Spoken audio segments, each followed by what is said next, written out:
We do not have a president-elect in Nigeria today. What Alhaji Tinubu is holding is a dud certificate. Fellow Nigerians, Inec is sitting on an illegality. It has violated Section 38 of the Electoral Code. It said, if you read it, presiding officer after an election shall. I'm not a lawyer, but when you hear lawyers say shall. Electoral Act of 2022 makes it clear in several sections that you must upload results from the polling units. I'm challenging the process which they arrived at their declaration. Unless we do that, we're not going to stop the rascality we witnessed in that election. The person who nominated him for appointment is a member of Tinubu's camp. Before you're declared the winner, you have to have the majority vote and 25% in at least 2/3 of the states and the FCT. And we are all watching. The world is watching Nigeria, and we cannot allow some criminal elements to push us backward. What's up, my Naija people? How na dey? You know that Nigeria's presidential election held on February 25, 2023, and it was an election that arguably could pass for the most keenly contested in recent times in Nigeria's history. The election was controversial for many reasons, and a winner has since been announced in the person of Bola Ahmed Tinubu of the ruling party, All Progressives Congress, APC. But here are 3 reasons why Tinubu may not be sworn in as president come May 29. Now make sure to stay through to the end, as number 3 is really crucial. And please, if you are new to the channel, I'd like you to subscribe, like, and drop a comment. And if you're watching now, please like, drop a comment, and feel free to share if you don't mind. Let's get into the analysis right away.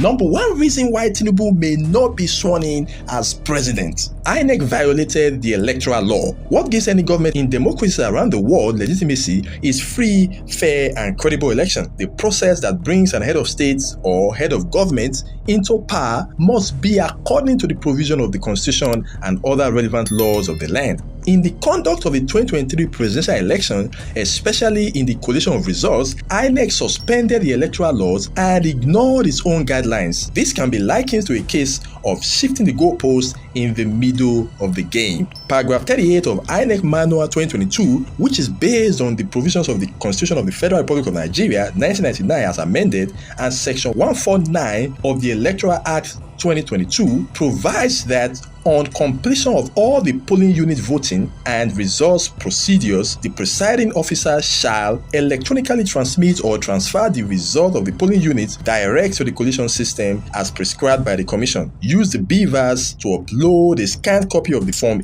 EC8A to the INEC Result Viewing Portal IREV as prescribed by the Commission. Take the BVAS and the original copy of each of the forms in tamper evidence envelope to the registration area or ward collation officer in the company of security agents. The word used in paragraph 38 of the manual, which is informed by the Electoral Act 2022, is shall. It is mandatory and compulsory. This means INEC has no option. So the failure to upload results and follow the procedures set in paragraph 38 of the manual made pursuant to the Electoral Act 2022 is a fundamental breach that has the potential of rendering the election results null and void. Therefore, INEC is sitting on an illegality. It has violated its own guidelines, and this may have serious implications in the coming days. Fellow Nigerians, INEC is sitting on an illegality. It has violated Section 38 of the Electoral Code. It said, if you read it, presiding officer after an election shall. I'm not a lawyer, but when you hear lawyers say shall, that is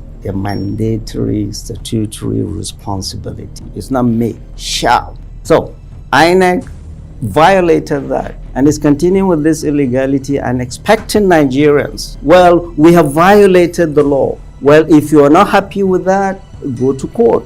It's just like you catch a thief, he says, oh no, let me go and take the stuff I stole home before you take me to court. First of all, Professor Mahmood Yakubu promised Nigerians that he is going to organize the presidential election and the gubernatorial and the legislative election, and that the results will be uploaded in real time from the polling unit via the BVAS. He did not do it. and he has acknowledged he did not. According to him, there were flaws. Electoral Act of 2022 makes it clear in several sections that you must upload results from the polling units. And there are about 127,974 polling units in Nigeria. The constitutional requirement is that you must upload results from these polling units. But what we saw was Inec resorting to manual, mutilating results, shutting down their portal for over 24 hours, during which time all the doctoring and surgical operations had taken place. The election was therefore not fair, it was not transparent, it was not genuine, it was not credible. And so the emergent president-elect is going to carry a very strong, heavy burden of legitimacy and lack of it on his neck like an albatross. I'm challenging the process which they arrived at their declaration. Unless we do that, we're not going to stop the rascality we witnessed in that election. The process through which people come into office, if for me, I said it everywhere, is far more fundamental than what they do thereafter. There's a process of doing things. There's a process of arriving at any destination. Like I said in my press conference, if you're going to answer His Excellency, the process of coming to that position must be excellent.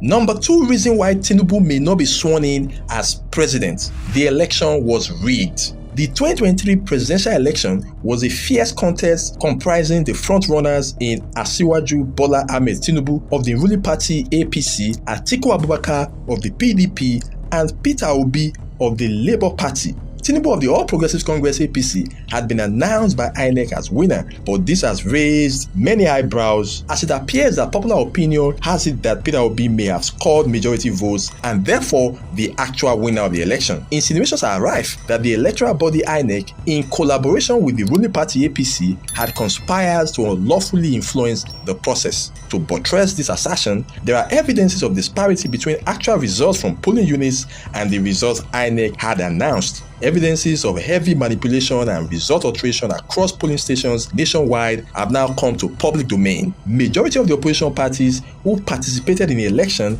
have lent credence to these allegations, as they have now rejected the results released, claiming that the entire process was flawed. Also, a coalition of international election observers had blamed the Independent National Electoral Commission, INEC, for lack of transparency in the conduct of the elections. The Joint Election Observer Mission, JEOM, involving the International Republican Institute, IRI, and the National Democratic Institute, NDI, led by Joyce Banda, former president of Malawi, said in an official gazette released just after the election. There seems to be a general consensus, both at the local front and international community, that the process had been rigged. There are those of us who oppose the reappointment of Mahmoud. The person who nominated him for appointment is a member of Tinubu's camp. So what are you expecting? Success? Here in Rivers State, Mahmoud worked on that weekend as executive secretary of Third Fund. So what you're having in Rivers State is that APC, SDP and others are contesting election not against PDP, against INEC, against police.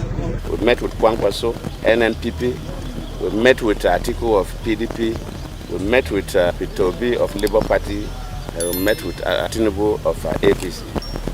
And we encourage them to go to court if they feel aggrieved, but not to take laws into their hands.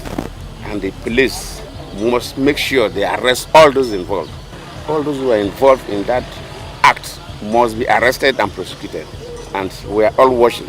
The world is watching Nigeria, and we cannot allow some criminal elements to push us backward. Now, the APC, before the election, warned all the non-APC members who were not going to vote for APC not to come out to vote. It is open.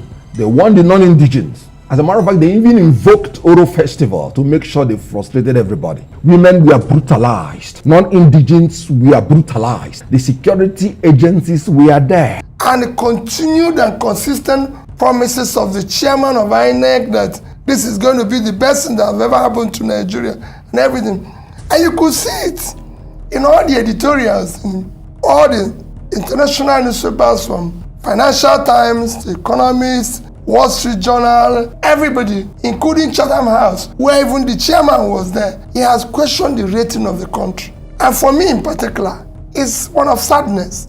63 years after Nigerian independence, we can't conduct simple election. Talk less of any other, just election. Despite all the promises.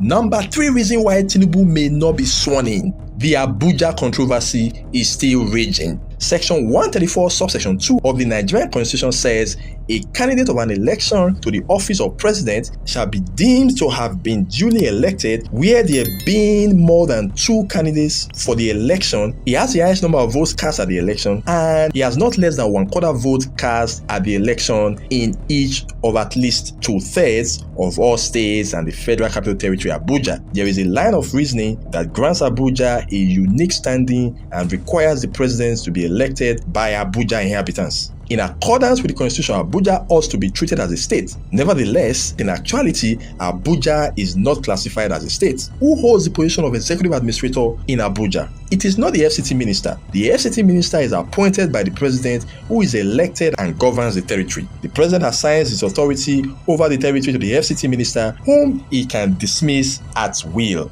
Hence, it may have been the intent of the constitution drafters that the president secure no less than 25% of the votes in Abuja to obtain the electoral mandate to be the governor or administrator of Abuja. Thus, a literal interpretation of the section on geographical distribution may be the proper interpretation. This implies that 25% in 2/3 of the states and 25% in Abuja are required. This is sensible because if the president must administer Abuja in addition to other responsibilities, the president requires a separate mandate from Abuja inhabitants. If this is anything to go by, then Inec may have made an error in declaring Tinubu the winner of the election, as he did not receive up to 25% of the votes in Abuja. In fact, only Peter Obi of the Labour Party obtained this percentage among other candidates who contested Nigeria's 2023 presidential election. However, the court must decide all of this as the election is now a subject of an election petitions tribunal. It is clear from the provisions of the Constitution, if you check sections 132 to 134, that the winner of the presidential election must not only win plurality of the votes, that is the most number of votes, he must also win 25% in each of at least 2/3 of the Nigerian states and the Federal Capital Territory. What does that mean? You must get 25% in 24 states and the Federal Capital Territory. Asiwaju Bola Ahmed Tinubu did not score 25% in FCT. The Constitution is very clear. Before you are declared the winner, you have to have the majority vote and 25% in at least 2/3 of the states and the FCT. The words of the Constitution is very clear. We're now talking about a constitutional breach. Where you have a constitutional breach, there is no president-elect. I dare tell you, with all humility, we do not have a president-elect in Nigeria today. What Alhaji Tinubu is holding is a dud certificate, is a dud check. There are no funds in that account. It will bounce. You cannot swear in a president whose certificate of return assaults the Constitution, because the Constitution is the platform on which a presidency rests. Please feel free to share your thoughts in the comment section, like and share if you do not mind. Thank you for watching, my Naija people. Una do well.